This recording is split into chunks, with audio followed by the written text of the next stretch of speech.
As many of you have noticed, our country is deeply divided. For those of you who haven't noticed, our country is deeply divided.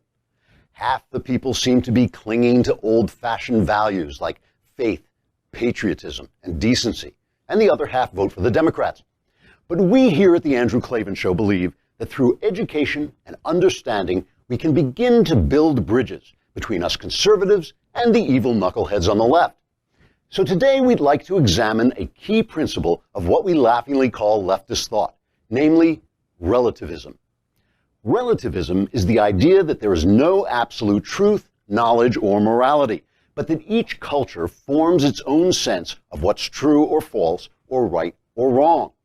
Relativists claim that there are cultures where our most deeply held morals and values do not apply, places where infidelity is acceptable, places where cowardice is admired, places where murder is just an ordinary event that one must get used to. Places like France, in other words. According to these leftists, the virtue of relativism is that it makes you less judgmental about other cultures.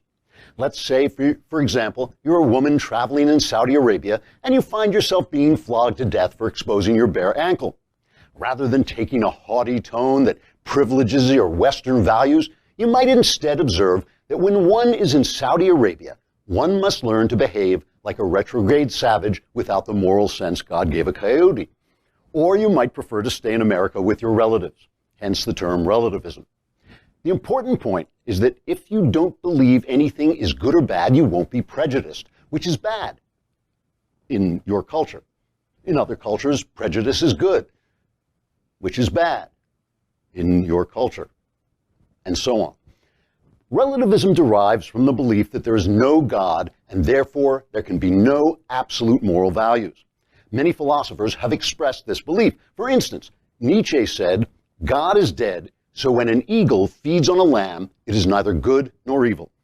God responded a few years later by saying, "Now Nietzsche is dead, so ha ha ha ha ha." But of course, the belief in God has also been destroyed by science, which has shown that the universe is without reason and without cause. Science accomplished this by using reason to discover the causes of things, which would only be possible in a universe that had reason and cause and therefore had been created by God. Scientists haven't quite made sense of this yet, but it doesn't matter because everything's relative. Now, there could be some drawbacks to relativism. For instance, if one culture believes in tolerance and another culture believes in slaughtering everyone who believes in tolerance, it could lead to occasional friction. But it's safe to say the situation won't continue very long, and soon there'll only be one of these cultures left. So, hooray for relativism. Trigger warning, I'm Andrew Klavan, and this is The Andrew Klavan Show.